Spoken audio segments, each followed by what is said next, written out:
Assalamualaikum warahmatullahi wabarakatuh. Kami dari kelompok 5 kelas 12 MIPA 7 akan mempresentasikan tentang peran Komisi Pemberantasan Korupsi.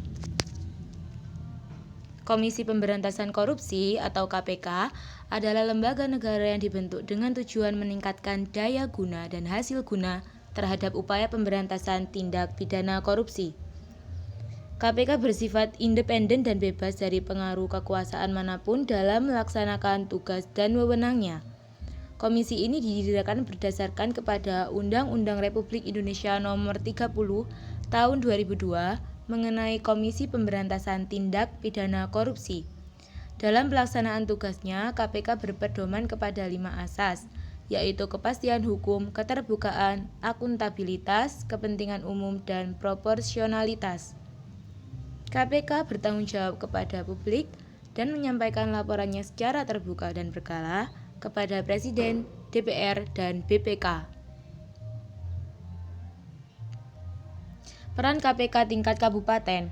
Yang pertama yaitu melaksanakan penyelidikan, penyidikan, dan penuntutan terhadap tindak pidana korupsi di wilayah kabupaten. Yang kedua melakukan pengawasan dan antisipasi terjadinya korupsi di wilayah kabupaten. Yang ketiga, melakukan koordinasi dengan instansi yang berwenang melakukan tindak pidana korupsi di wilayah kabupaten. Peran KPK tingkat provinsi. Yang pertama, berkoordinasi dengan instansi yang berwenang melakukan tindak pidana korupsi di tingkat provinsi. Kemudian, supervisi terhadap instansi yang berwenang untuk melakukan pemberantasan tindak pidana korupsi di tingkat provinsi. Kemudian melakukan penyelidikan, penyidikan, dan penuntutan terhadap tindak pidana korupsi di tingkat provinsi. Dan yang terakhir melakukan tindakan-tindakan pencegahan tindak pidana korupsi di tingkat provinsi. Kemudian peran KPK di tingkat nasional. Tugas KPK yaitu berkoordinasi dengan instansi yang berwenang melakukan pemberantasan tindak pidana korupsi. Yang kedua, supervisi terhadap instansi yang berwenang melakukan pemberantasan tindak pidana korupsi. Kemudian melakukan penyelidikan, penyidikan, dan penuntutan terhadap tindak pidana korupsi. Melakukan tindakan-tindakan pencegahan tindak pidana korupsi. Melakukan monitor terhadap penyelenggaraan pemerintahan negara. Sementara dalam melaksanakan tugas koordinasi, KPK berwenang mengkoordinasikan penyelidikan, penyidikan, dan penuntutan tindak pidana korupsi, menetapkan sistem pelaporan dalam kegiatan pemberantasan tindak pidana korupsi, meminta informasi tentang kegiatan pemberantasan tindak pidana korupsi kepada instansi yang terkait, melaksanakan dengar pendapat atau pertemuan dengan instansi yang berwenang melakukan pemberantasan tindak pidana korupsi, dan yang terakhir yaitu meminta laporan instansi terkait dalam pencegahan tindak pidana korupsi.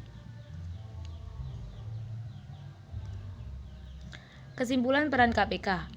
KPK dibentuk untuk mengatasi, menanggulangi, dan memberantas tindak pidana korupsi. Untuk mencapai tujuan tersebut, KPK memiliki tugas koordinasi, supervisi, melakukan penyelidikan, penyidikan, dan penuntutan, dan melakukan tindakan-tindakan pencegahan korupsi, serta memonitor penyelenggaraan tiap-tiap tingkat pemerintahan. Maka dari itu, KPK merupakan lembaga yang mengawal negara dari tindak pidana korupsi melalui upaya pencegahan, pengawasan, penyelidikan, dan penuntutan guna memberantas kasus korupsi. Latihan soal. Yang pertama, bagaimana bunyi visi KPK? Yang benar yaitu C, mewujudkan lembaga yang mampu mewujudkan Indonesia yang bebas dari korupsi. Nomor 2, perubahan secara melawan hukum dengan maksud memperkaya diri sendiri atau orang lain yang dapat merugikan keuangan atau perekonomian negara. Pernyataan tersebut adalah pengertian dari A. Korupsi. Nomor 3, komitmen anti korupsi pemerintah dilakukan dengan hal-hal berikut kecuali D. Melakukan mutasi pegawai. Nomor 4, di bawah ini merupakan faktor-faktor penyebab terjadinya korupsi kecuali E. Faktor keluarga. Nomor 5, Salah satu wewenang KPK adalah sebagai berikut kecuali melakukan monitor terhadap penyelenggaraan pemerintahan negara. Sekian dan terima kasih. Wassalamualaikum warahmatullahi wabarakatuh.